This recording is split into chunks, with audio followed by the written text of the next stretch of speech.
So far we have seen that the protagonist, Prufrock, he finds it very difficult to propose to his girl, to his beloved, and then the inner torment or the inner struggle which he is having, or which he is thinking in his mind, which he is discussing with his own self, is being portrayed by the poet in this poem. And indeed, there will be time to wonder, do I dare and do I dare? Time to turn back and descend the stairs with a bald spot in the middle of my hair. They will say how his hair is growing thin. My morning coat, my collar mounting firmly to the chin, my necktie rich and modest but asserted by a simple pin. They will say, but how his arms and legs are thin.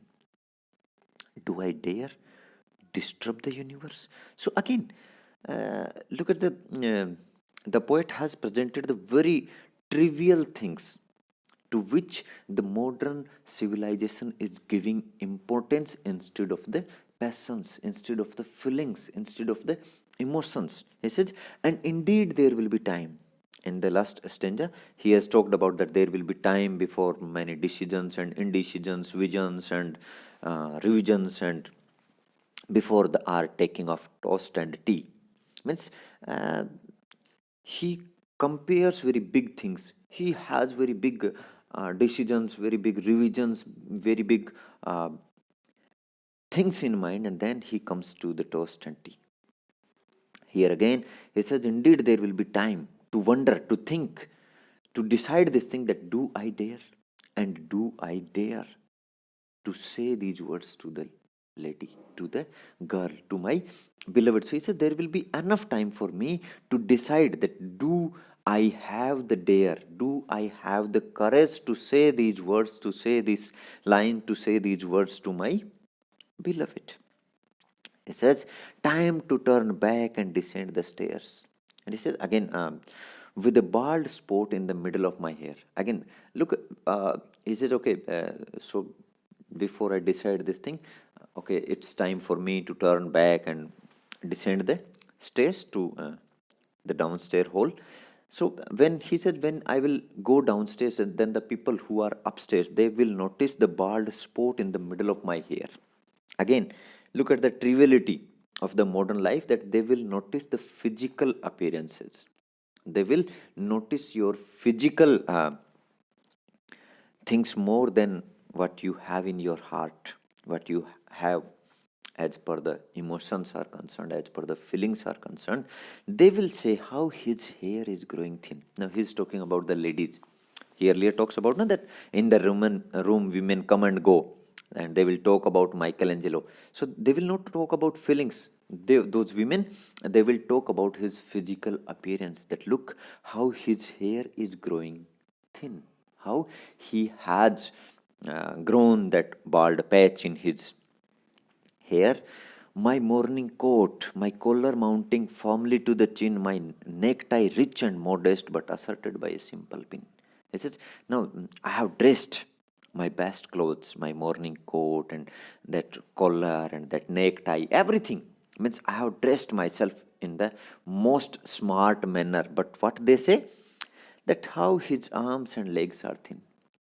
That look at his arms and his legs. Again, he has tried his best to look smart, to look beautiful, to look presentable. He said no, that there will be time to prepare a face to meet the faces that you meet. So here he has prepared himself. He has just given enough time for himself to groom himself, but still, what they will say? Again, they will find one or another thing to bring up the physical legs of the protagonist. He says they will say that how his arms and legs are thin. Look how thin he is.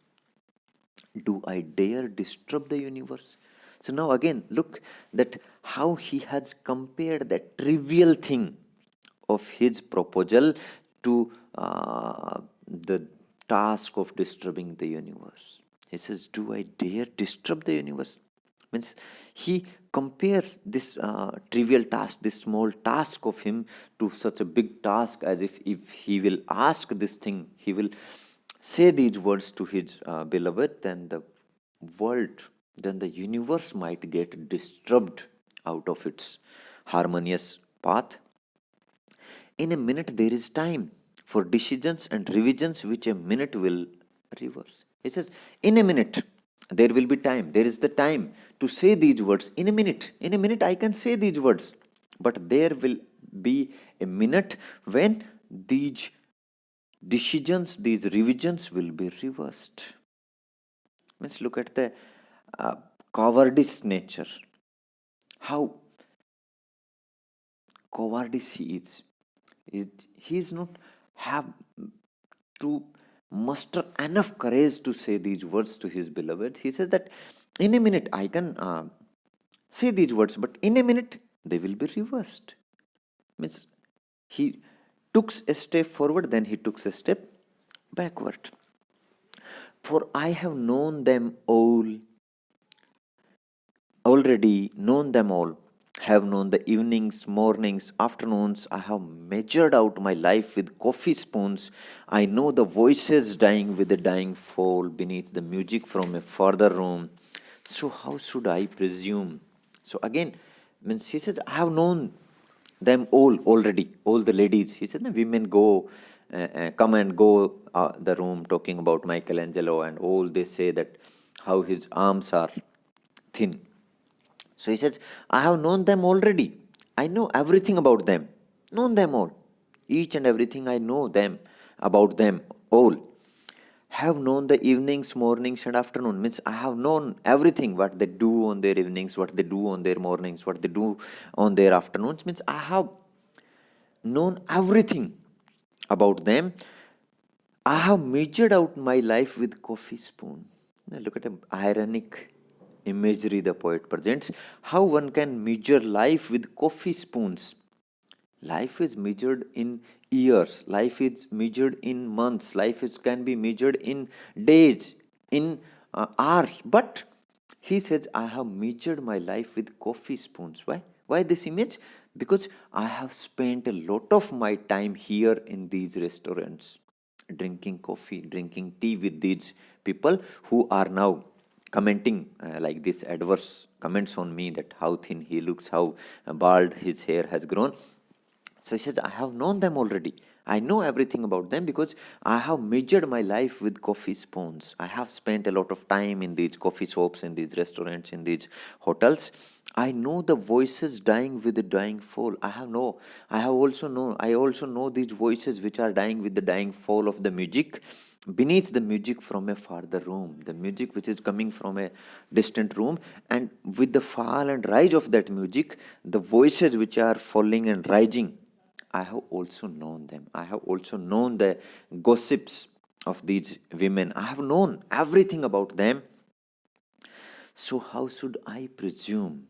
So this is difficult with that. How should I assume to be true? How can I present myself and the true account to the beloved? This is the thing, because I have known them all, and now I found it difficult for myself to assume, to suppose that how can I talk in a different manner, how can I behave in a different manner, because I have known the reactions, that even when I look very presentable, they will find excuses with my thinness. Even when I have groomed myself in a very good manner, they will find the bald spot in my hair. So here he said that even if I propose, even if I am true, even if I want to present my true account to the beloved, still they will find one or another lack in it, and they will give any other simple excuse to